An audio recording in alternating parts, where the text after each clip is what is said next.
see the world through other people's eyes. Now, empathy is a quality of character that can change the world.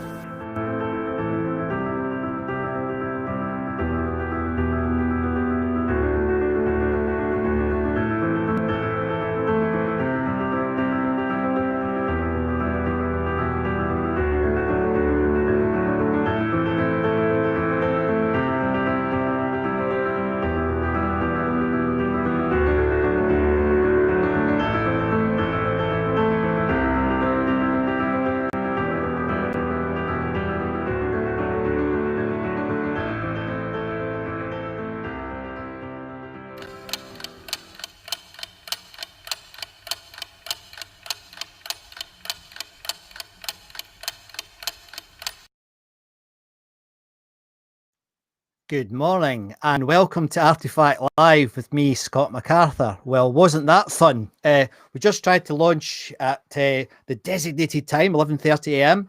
and there was a little technical problem, so my apologies, but thanks. I can see you've all joined back in again, so thank you very much. That's very good. Thank you.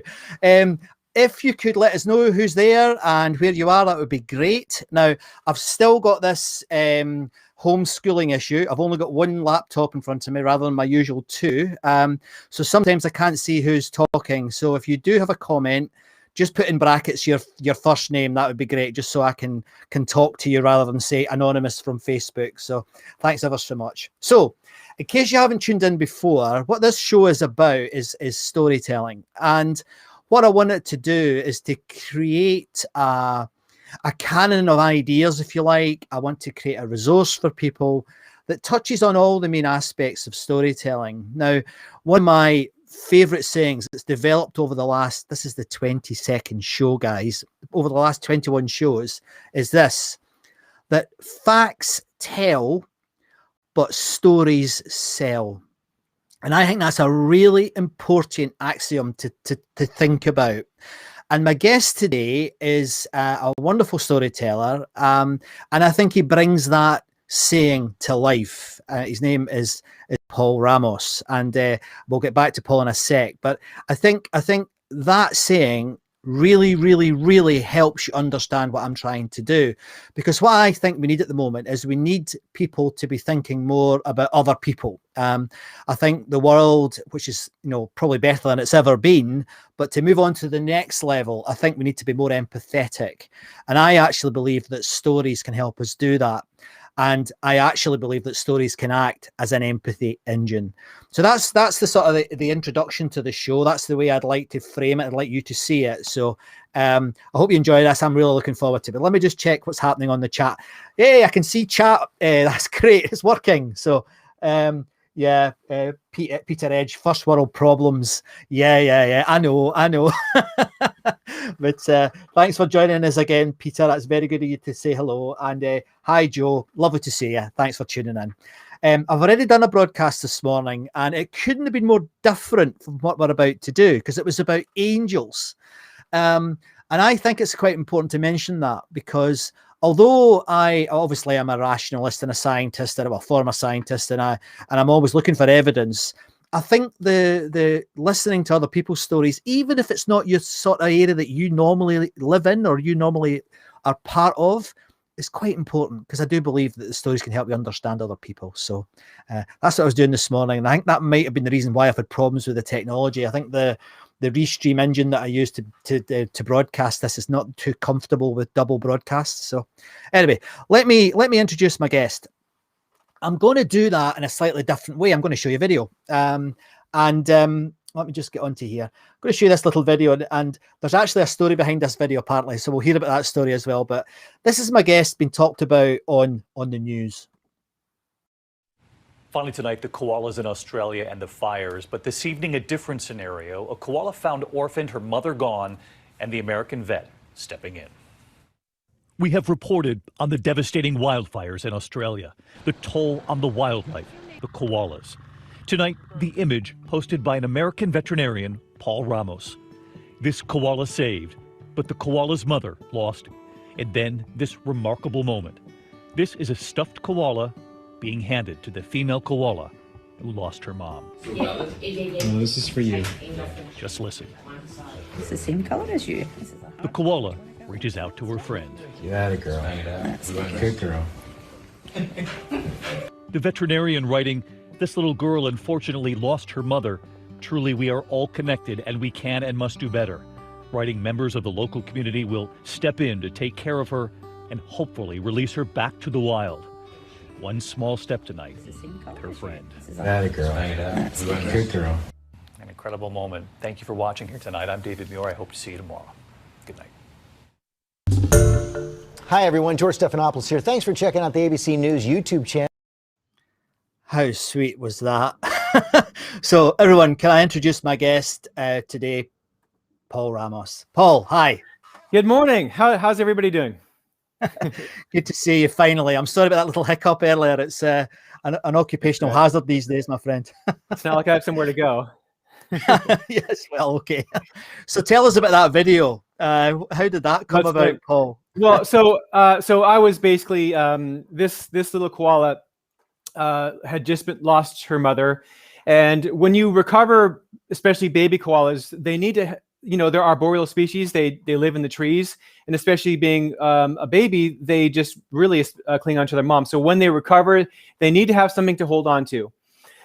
So in that instance, I was this little baby was recovering. We were assessing if there were any wounds, etc.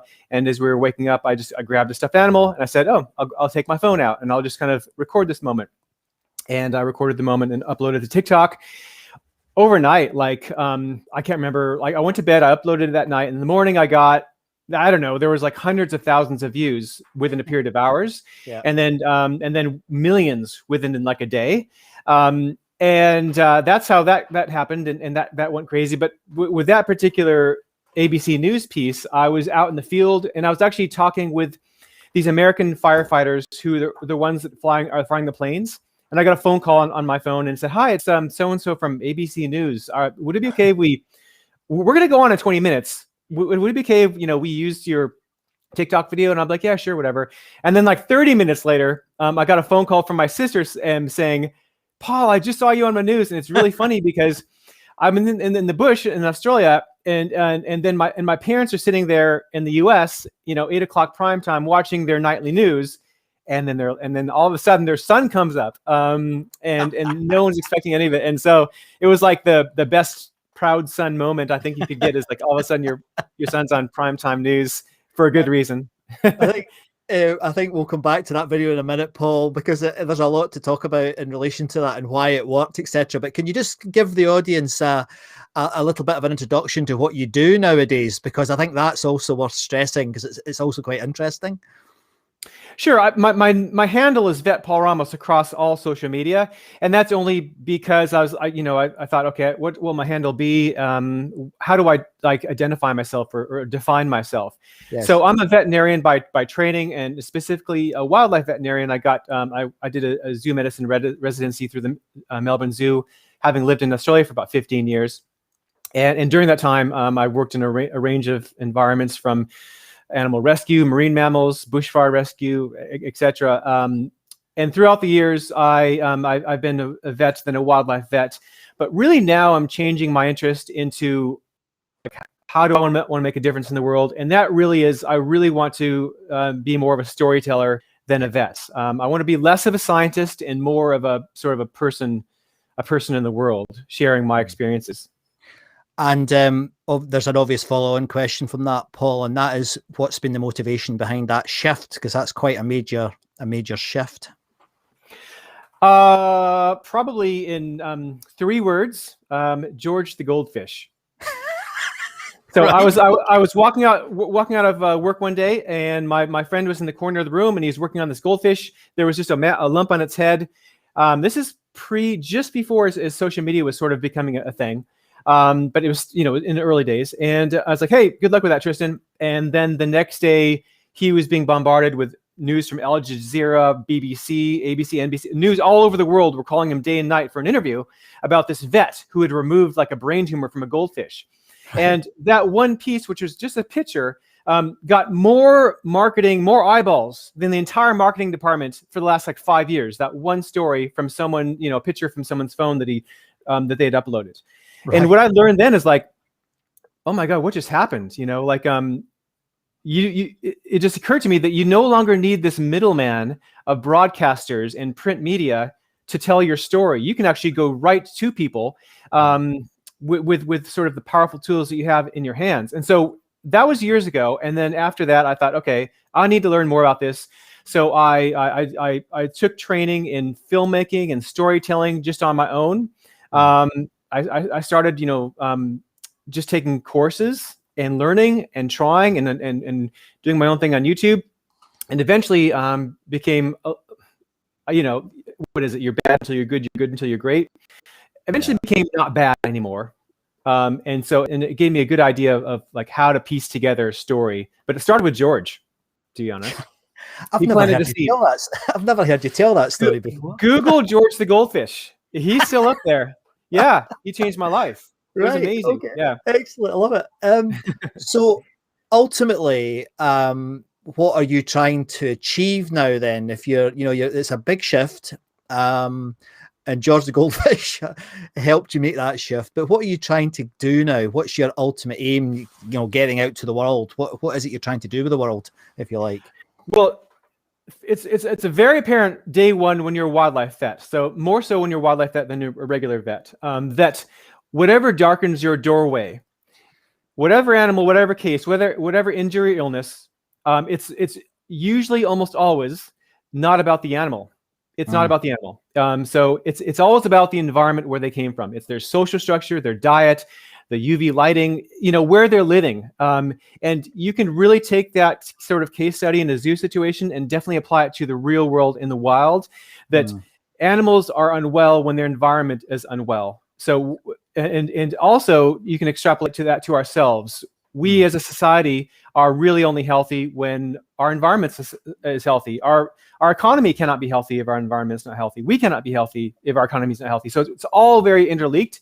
So if you want to be a good wildlife vet, you have to understand that everything's connected, and it's always been that way. But I want to share with people that to remind them of that, so that we can at least acknowledge that. And once you have that acknowledgement that we are actually connected to ourselves, to each other, and to nature, that is the first step, and then moving the ball forward into action. But to solve a problem, you first need to recognize that there is a problem. So that's where I see my place in the world. Right. Beautiful. Now that is something that that is a noble objective, I think, because the very fact that we are connected, people they find it so difficult to understand, don't they? That we are so similar to each other, regardless of race, sexuality, or anything else. We're all the same. There's a Scottish saying, I don't know if you've ever heard it, Paul. There's a Scottish saying. It's this. It says, "We're all Jock Tamson's bairns," and what that means is that we're all John Thompson's children. We're all the same. But I think it's a great saying, and it's a real leveler, because in my world professionally, when I work with companies and transformation people, HR people, a lot of what they worry about is about the differences. They're not focused on the fact that we're all Jock Tamson's bairns, and it is quite. Because even the whole notion of things like race is a lot of it's just people made, isn't it? It's not even real biologically. And it's very difficult for folk to get their heads around that. So yeah, I love that. Thanks for sharing that. That's a noble pursuit. It isn't real, but it very much is. We create the reality that it matters. Like race is very much matters, and that's something that it is it's there, but we really magnify it. To create an alternate reality that could be a lot better. Yes. I mean, I myself am mixed race. You would never know by looking at me, but my father is dark. He's Asian.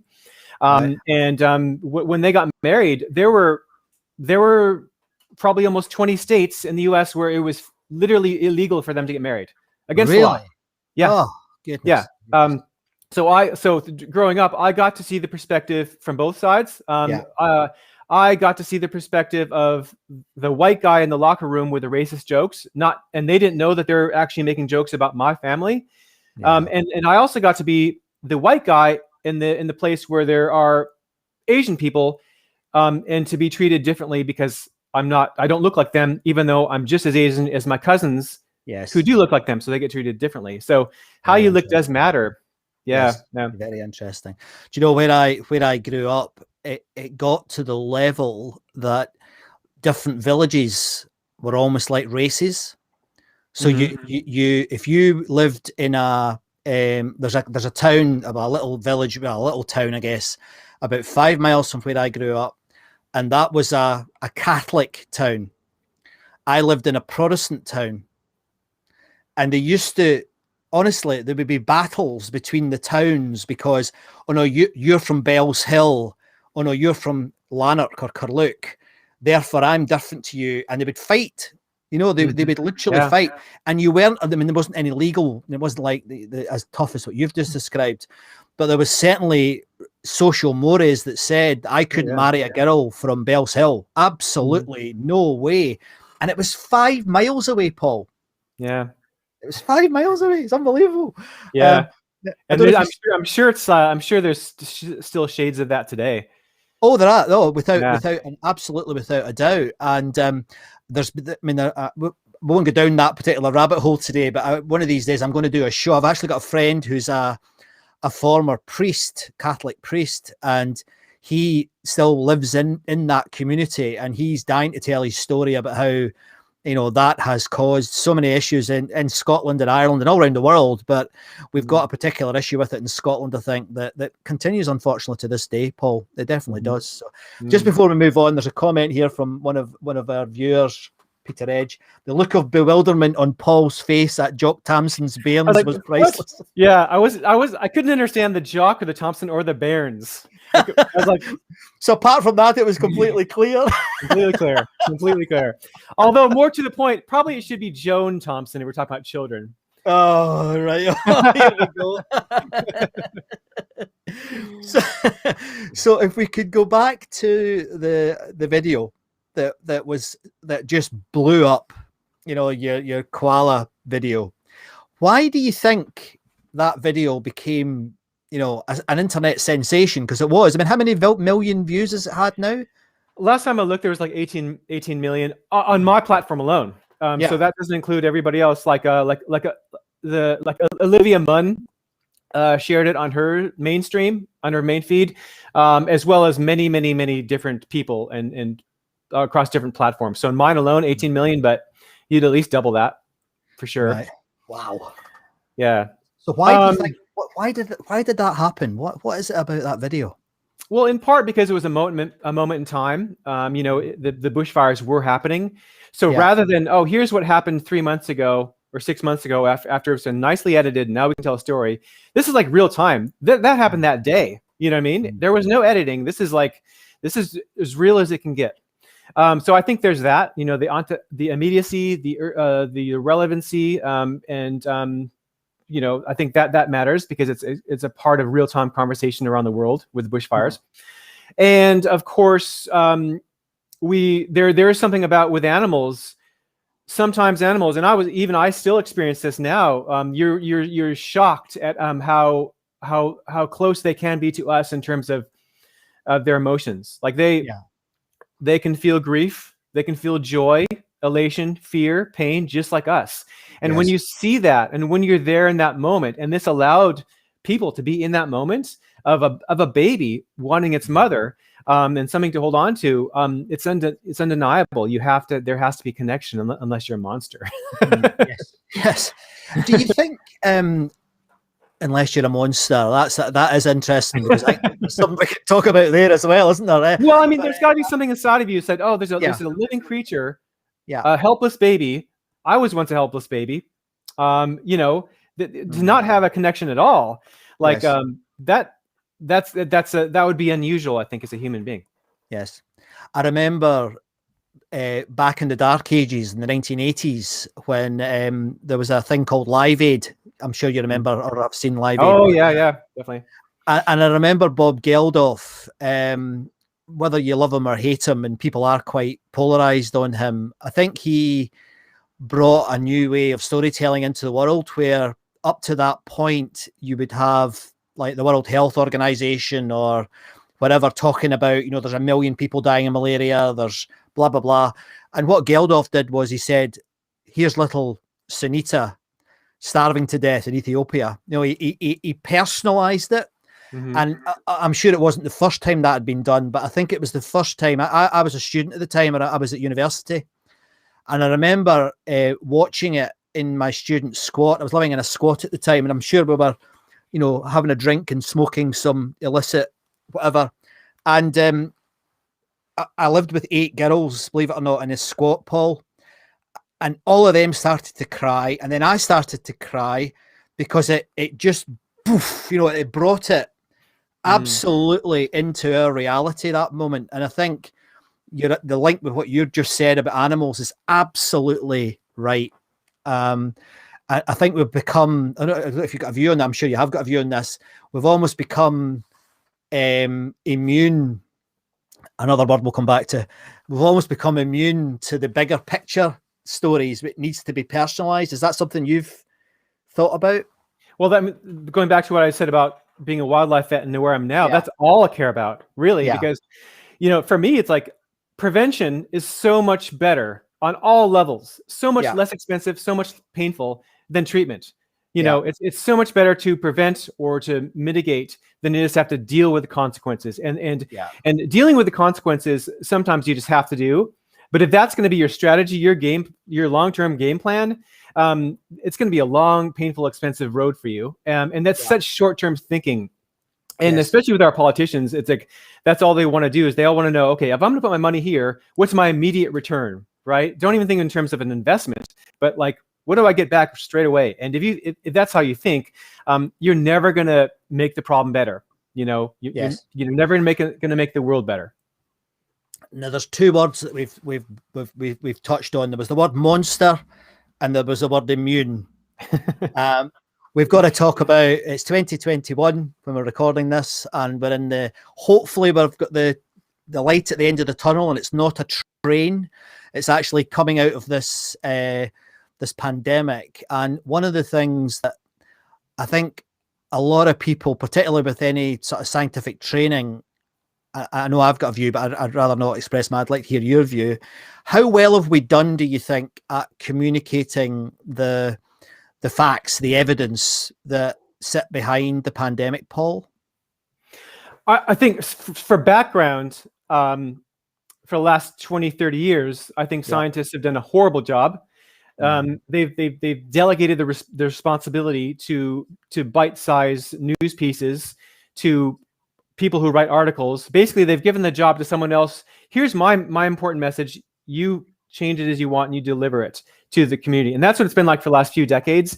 So I think scientists have done a huge disservice to themselves and to all of us as well by not really being authentic and really speaking as a human being in terms of how, what they really think of something, and talking like a scientist and not like a person in terms of, and always sort of, giving something with a caveat of like, if you smoke 2 packs a day for 30 years, rather than say you're probably going to get cancer, rather than say that, they'll say, there's a possibility. I could be wrong. There's a possibility, so it's not strong enough, so no one has really listened to scientists, and they've all listened to news organizations and what have you that take it and spin it to have their own, towards their own opinion and agenda. And so that history of the last 30 years plus is something that's really hard to get rid of. And so the generation of sort of 30 plus, they're still stuck in that, they're mired still in that sort of communication. So now it's up to the younger generation to have a new look at the information that's coming in. And so just now, I think scientists are starting to talk honestly, but not fast enough, not big enough, not scaled enough. So better, but not good enough.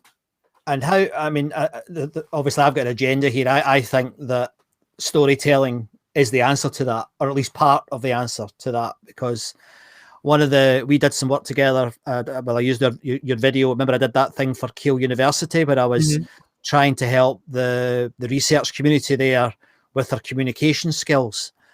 Paul, it was so difficult because they just kept going back to where they were comfortable. Mm-hmm. And I advised another scientific group on. Do you remember doing posters at university, or when you're doing research, you used to do scientific posters? Mm-hmm. Sorry, guys, if you're not a scientist, this is one of the sort of in the scientific community. One of the things you do early on in your career, and then it seems to keep coming back, is you present what's called a scientific poster, and it tends to be an update on your research. It tends to lead to you submitting a publication on that poster. And what you normally do is you present it to colleagues and they give you feedback. Is that your experience, Paul? I mean, that's what my experience was. Yeah, and it's a way to also attend a conference at a discount. Yeah, absolutely. but the scientific poster has not really evolved very much in the last 100 years. And I was advising some scientists on how to. Yeah, because it's the abstract, materials and methods, blah blah blah blah, conclusion, and 1 page. Yeah, absolutely. And it is an important tool, and actually I quite like to use it in the business world, Paul. Believe it or not, I've actually used it in the business world quite successfully. But again, it seems that there was some research recently by a guy called Stuart Ritchie, who is a Scottish research psychologist, which is an oxymoron for many scientists, but he is a research psychologist who is looking at scientific method. Paul, I don't know if you come across him. He's very interesting. He's just moved to London, one of the universities there, and he was looking at the words that scientists use over the last 50 years. And what he's found is that onomatopoeic words like groundbreaking are so common now in the scientific literature that obviously that it becomes a noise. If you keep saying everything's groundbreaking, which you and I both know it's not, it's a steady progression rather than it being, very rarely is there a fundamental shift. I think there's something there as well, Paul, that a lot of scientists have become somewhat enamored by the media. I think it's gone both ways. I think the scientists have allowed themselves to be enamored by the media, but nevertheless, I still think there's an opportunity for more of them to do what you've done and start to tell stories. I think there's also a responsibility. Take ownership, take accountability for your work and what you believe in, and stop leaving it. Use them working together to help with your message, but do it yourself as well, because you can and you should. Yes, the world's changed. Yeah, it has. And can I just? I'll just go to the chat here. There's an I know you can see it. Yeah. Oh yeah. So Peter's talking also about anthropomorphizing animals. I think as a way to storytell. I think that's like when I worked with National Geographic. That TV show last year, and they want that. They said, look, we need you to in a way be a voice for the animal. So like you need to talk about how the animal must feel. Is it scared? You know what I mean? So there had to be that connection between me and the audience for the animal. And so I think not unfortunately, but that's just the way it is. That's how we tell stories. Yes. Yeah. Yes. And I mean, it's quite funny when you watch like Disney movies, particularly in the last 20 years. They do that to everything, don't they? They do it to teapots. They do it to. I mean, I've kind of gone off. Well, I have not kind of. I've gone off Disney because of the sort of the line with the flat cap on, and I might be wrong about that. I mean, I might be wrong, but I think we've maybe gone too far sometimes. But anyway, can I ask you another question? What's your artifact, Paul? What's your artifact that you brought with you today? In the background. Yeah. So a couple of them. Yeah. One, this is a mug that I bought years ago with my wife when she was still just my girlfriend. Got in England from the Spode factory. I said, I'm going to buy this really fancy mug, but it's also got wild animals on it for when I make it one day and I have that cabin in the woods. So it's my cabin in the woods mug. Right. Okay. But I also collect antique animal prints, and so I have a lot of them. And so like this is from the late 1700s, original lithograph, hand colored. And what's interesting about these is that so many of them are either like I've got like the dodo, I've got the the Tasmanian wolf, I've got a lot of extinct animals, but at the time they were not extinct, and so so the writing, I've got the text along with them. So it's an interesting sort of moment in time. of sort of where science meets history meets art, of when these animals were still roaming the earth and what they thought of them at the time. And the ways that, this is a scientific journal, and that's the picture of this bird, and this is like the first description ever in the world of this bird. I still don't even know what it is, but but the scientists, they wrote differently. Like this is called a cock purple-breasted blue manakin.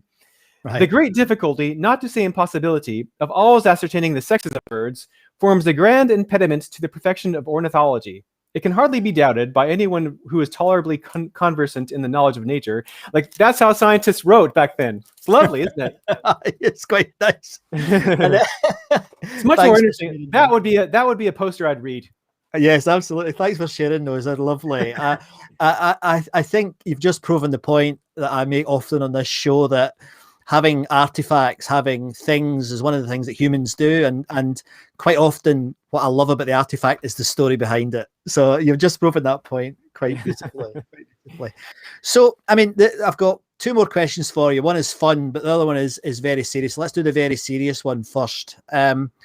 We face a number of existential threats in the next, right now, including, one that people have stopped talking about, but nuclear weapon proliferation, etc. But the other one, of course, everyone talks about now is the climate change. And I think it's not a stretch, and you and I haven't spoken about this, but I think your connection piece is a key part of helping people understand how important it is for everybody to take responsibility for the world that we live in. Where do you see that? Where do you see that going in the next 10 years? Have you got any thoughts on the future of climate change or the future of the environment, conservation? I mean, this is a whole book. This isn't a 5-minute answer on a radio show, but a video show. But what are your thoughts on that, Paul, from your perspective? Where I see like how we're dealing with climate change. Yeah. Okay.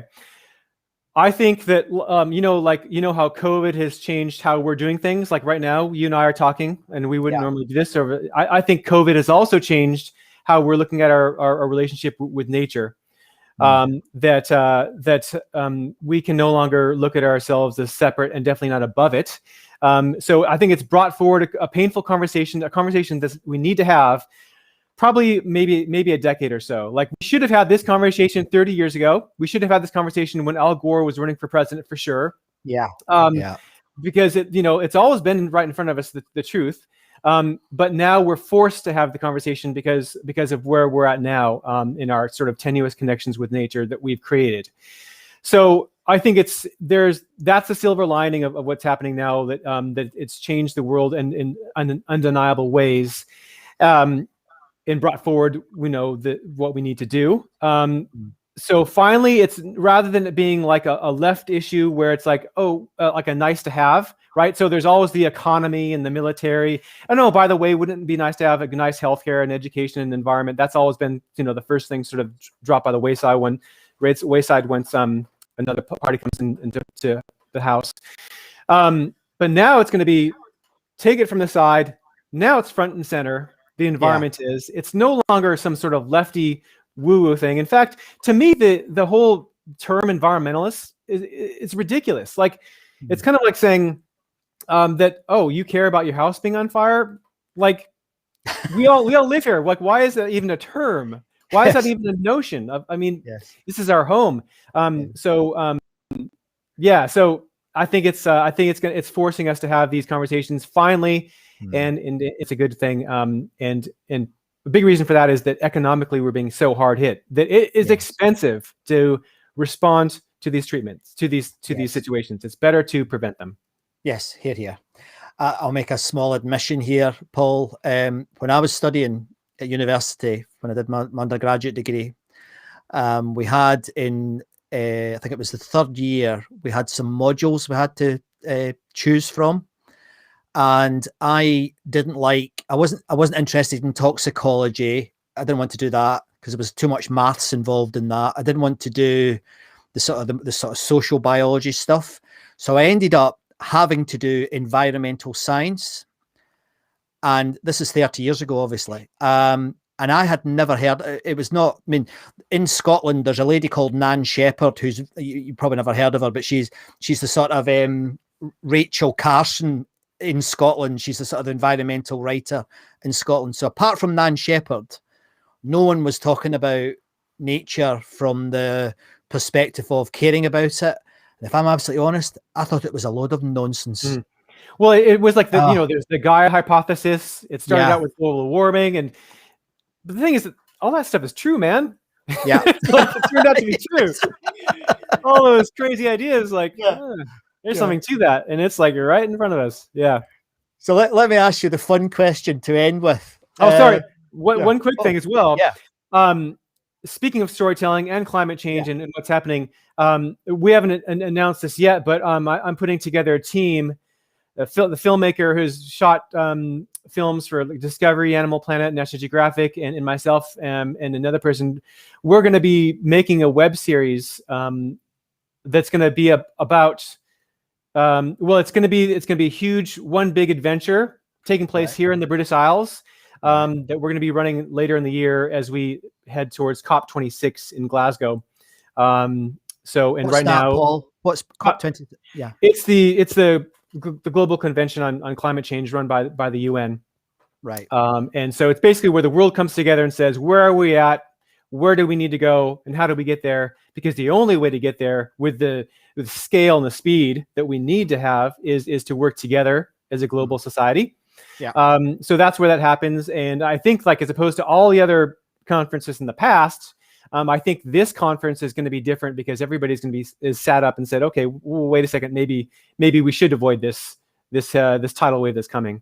Right. But we're making a web series. It's going to be highly it's going to be a living, breathing thing. So we're going to be live streaming constantly on social media. I'm talking about being like in a boat in the middle of the ocean in the Scottish Isles, living on remote islands, working with the wildest, most remotest places and animals in the British Isles. Okay, that sounds. When's that going to start being available?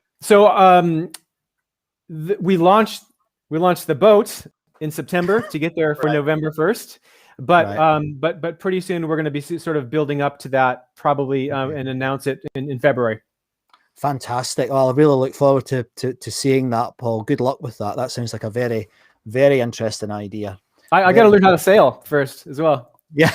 I'm doing some online classes. Like, how do you sail? Yeah, there's some things you can do online. Other things are a bit more difficult. At some point, I'm going to have to get in a boat as well. But that's going to be there's going to be a lot of behind the scenes footage that we're going to make as well. And that's part of it. It's going to be pretty much like, you remember Long Way Around with Ewan McGregor? Yes, of course. It's going to be Long Way Around, but with like nerdy wildlife vets. Very good. It's going to be like a journey with purpose, but there's definitely going to be the adventure aspect of there where we might not make it, but we're going to give it a good try. And we have all the main conservation organizations in the UK on board, like all everything's in place. We need some things like a boat, but we are working with some people, and it's going to happen. Like it's just a detail that will probably fall into place in February. I'm very attracted to the idea of nerdy wildlife vets. That's really good. So, but my fun question before, there's a couple of questions in the chat that I'd like us to end with, but my fun question is, bring back T-Rex or not? T-Rex? Yeah. Not. Right. Not. Why? Well, for one, we had nothing to do with this extinction. So, I mean, so that might be a different conversation if it was like the, Tasmanian tiger or something that, passenger pigeon or, where we actually played the role. Yeah. But this is something where it was a completely different era in time, millions and millions of years ago, that we had nothing to do with. And, if we were going to think about like how we are impacting on the environment, it just makes no sense and benefits no one to bring back an animal that was present millions of years ago under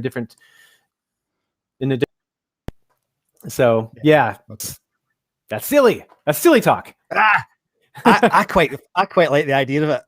What if you like? What happened to like a T-Rex Rottweiler? Like you could just merge. Yeah, then, some sort of fancy breed. Peter said Scott meant the band. Yeah, no, I didn't. Well, maybe I did. Right, okay. So there is. Thanks. That's magic. Let me just. Peter's actually got a question here as well, which I think is worth having a look at. The one about adult documentaries. Paul, can you see that? Yes. Yeah. And the question is: are adult documentaries trying to make a connection with their childhood references, having referred to Mickey Mouse, Winnie the Pooh, etc.?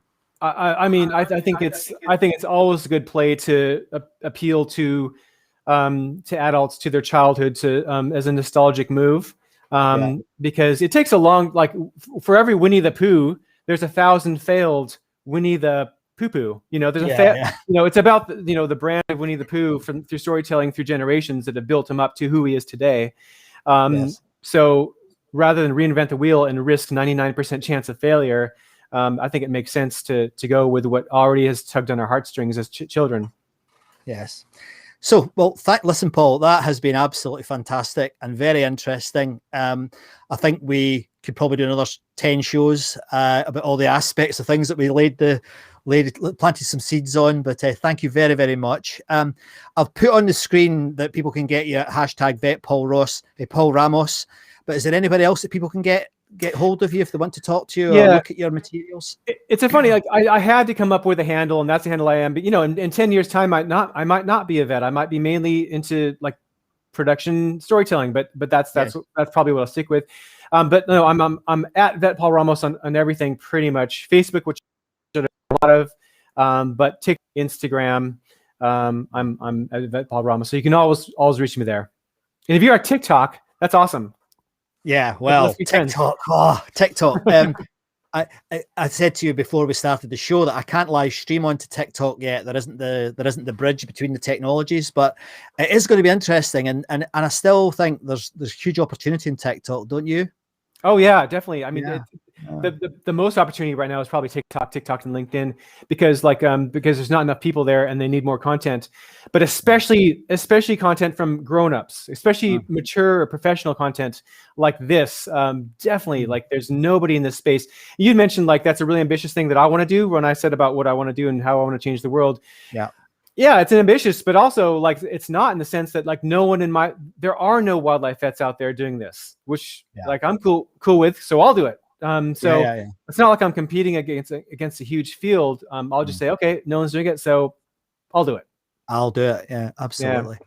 Well, Paul, thank you very much for joining us. It's been an absolute pleasure. And as you can see, there's people have been very interested in it. So wish you well with your wildlife vet show. That sounds amazing. The going around the country in a boat that I'm sure will appear soon. And I guarantee and I promise that I'll be tuning in and contributing it wherever I can. So thanks very much, Paul. It's been a pleasure having you on the show. Thank you. Thanks, Scott. Thanks, everybody. Have a great day. So I think I hope you feel that I do. That was a terrific example of how storytelling can be used to communicate complex things, communicate ambitious things. So I really enjoyed that, and I feel that I understand better where Paul's coming from, but also I understand him better. And I think the topics that we spoke about there and Paul shared his thoughts on are extremely important, whether you're working in business or you're working for yourself, or whether you're sitting at home. I think it's something that it really jumps out how important storytelling is in that context. So that's the show for this week. What I'd like you to think about over the next few days is how I always end this show. And that's about your own stories, because, I think that I'm constantly surprised by this, how few people actually tell their own stories. And I would encourage you to be an archaeologist of your own life, because I think these stories are the way we can change the world. And I think Paul really demonstrated that beautifully. So thank you very, very much for tuning into the show. Next week, we're coming at it from a completely different angle again. And we're going to be looking at it from the angle of comedy again. So it's a fascinating area, this. I love the fact that I can juxtapose, music with Tom Morley last week, Paul this week with science and being a vet. And then next week, we're talking about comedy. So it's an amazing area, amazing opportunity. And as Paul hinted at, there's not a lot of people in this space, guys. So I think it's well worth exploring it. Thank you very much for joining me for Artifact Live, and I'll see you next week. Please tell your own stories.